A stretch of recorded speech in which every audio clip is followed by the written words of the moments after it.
नमस्कार प्रिय दर्शक बंधुरा डेमोक्रेसी खबरेर आड्डा चैनेले आपनादेर सबाइके धन्यवाद। बाजेटेर तीव्र समालोचना करलेन बिरोधी दलनेता शुभेन्दु अधिकारी। कि आछे कि नेই, कारा कि पेलेन ना, खुঁটিনাটি तुले धरे राज्येर बाजेटेर समालोचना करलेन शुभेन्दु। चलुन सेई बाजेटेर अंधकार दिकटी एकबार देखे निই।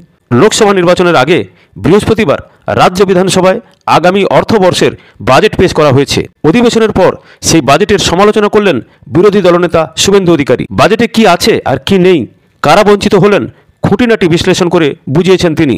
शुभेन्दुर दाबी এই বাজেট দিশাহীন, আর কেন তিনি বলেছেন এটা দিশাহীন তাও জানিয়েছেন তিনি।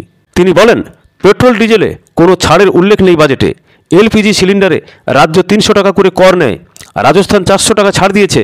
আমরা মনে করেছিলাম রাজস্থানের মতো না হলেও কিছুটা ছাড় সিলিন্ডারে দেবে রাজ্য সরকার, কিন্তু কিছুই দেওয়া হয়নি। সংখ্যালঘুদের জন্য বাজেটে বরাদ্দ নেই বলে কটাক্ষ করেন বিরোধী দলনেতা। তিনি বলেন, যে সংখ্যালঘুরা ভোট দিয়ে ওকে মুখ্যমন্ত্রী পদে বসিয়েছেন, বাজেটে তাদের উন্নয়নের জন্য কোনো ঘোষণা নেই। তাদের বুড়ো আঙুল দেখানো হয়েছে। এমনকি আদিবাসী, লেপচা, ভুটিয়ারাও এই বাজেটে উপেক্ষিত। হসপিটাল, শিক্ষার খাতেও বাজেটে কোনো বরাদ্দ হয়নি।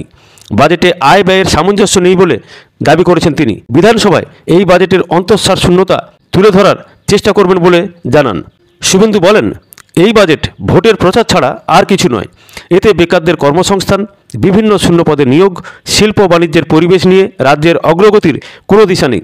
তার মতে রাজ্য সরকার বাজেটের মাধ্যমে কিছু কিছু জায়গায় অর্থ বিলিয়ে দেওয়ার ব্যবস্থা করেছেন, তাতে আমাদের কোনো আপত্তি নেই। কিন্তু অসমে মহিলারা ২৫০০ টাকা করে পান। মধ্যপ্রদেশেও অনেক বেশি টাকা মহিলাদের দেওয়া হয়। এখানে মহিলাদের ৫০০ টাকা বাড়িয়ে ১০০০ করা হচ্ছে মাত্র। উল্লেখ্য, বাজেটে রাজ্য সরকারের লক্ষ্মীর ভাণ্ডার প্রকল্পের বরাদ্দ বৃদ্ধি করা হয়েছে। মাসে ৫০০ টাকার পরিবর্তে ১০০০ টাকা করে পাবেন মহিলারা। সেই ঘোষণাকেই কটাক্ষ করেছেন শুভেন্দু। লক্ষ্মীর ভাণ্ডারে তপশিলি জাতি উপজাতির মহিলাদের ১০০০ টাকা করে দেওয়া হতো, বাজেটে তাদের ১২০০ টাকা করে দেওয়া হবে বলে জানানো হয়েছে। শুভেন্দু বলেন, এটা ওদের অপমান। সাধারণ ক্যাটাগরির মহিলাদের তুলনায় ওদের দ্বিগুণ টাকা পাওয়ার কথা। ২০০ টাকা বাড়িয়ে ওদের অপমান করা হয়েছে। সিভিক ভলেন্টিয়ারদের ভাতা বৃদ্ধির কথাও ঘোষণা করা হয়েছে বাজেটে। সে প্রসঙ্গে শুভেন্দু বলেন, মাত্র ৯০০০ টাকার বিনিময়ে সিভিকদের দিয়ে পুলিশের সমান কাজ করানো হয়। আজ ১০০০ টাকা বাড়িয়ে ভোট কিনতে চাইছে। ২০১২ সাল থেকে ১ টাকাও বৃদ্ধি করা হয়নি। বিজেপি সমকাজে সমবেতন ভাবধারায় বিশ্বাসী। আমরা মনে করি সিভিক ভলেন্টিয়ারেরা ন্যূনতম ২০,০০০ টাকা বেতন পেতে পারেন। বাজেটে কি কি নেই তা বলতে গিয়ে তিনি বলেন, শূন্য পদে নিয়োগের কোনো সুস্পষ্ট পরিকল্পনা নেই এই বাজেটে। এখানে পাহাড়, জঙ্গলমহল, সুন্দরবন উপেক্ষিত। কৃষকদের জন্যও তেমন কোনো ঘোষণা করা হয়নি এই বাজেটে।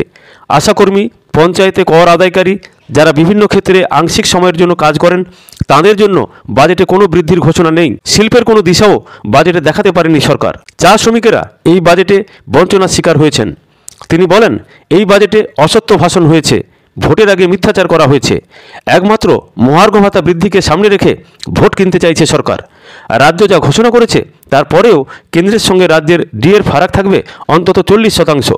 তাও বর্ধিত ডিএ উনি দেবেন ভোটের পরে। খবরের সঙ্গে থাকবেন, ভালো থাকবেন। ভালো লাগলে চ্যানেলটিকে লাইক এবং সাবস্ক্রাইব করবেন। ধন্যবাদ, নমস্কার।